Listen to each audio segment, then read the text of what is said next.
Happy Kwanzaa. I hope you're having a wonderful time with your family and friends as you celebrate Kwanzaa at home as well as at public community outings.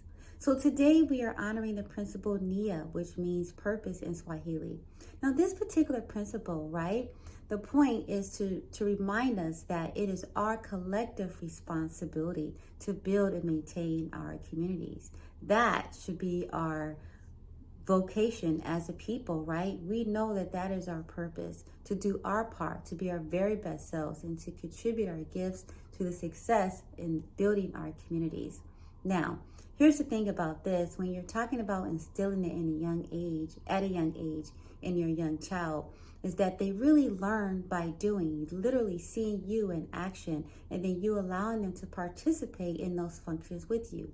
For example, when we talk about building and maintaining our communities together, allow them to participate, right, in local events.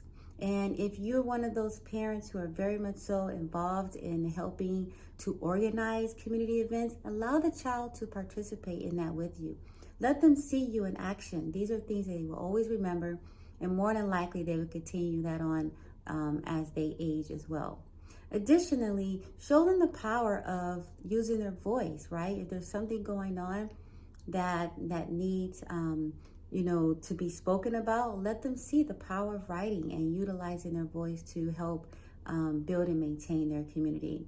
Additionally, allow them to see how active you are with just establishing relationships with your local community members. All of these things matter because it helps a child to understand the development of relationships, the power of relationships, and being very active and involved in the community.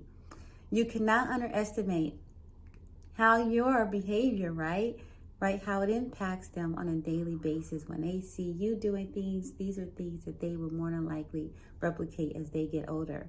All right, so this is how you teach a child at a young age the importance, right, of using their individual gifts to contribute to the success of our communities. All right, so tomorrow I'll be back with another principle. Enjoy the rest of Kwanzaa.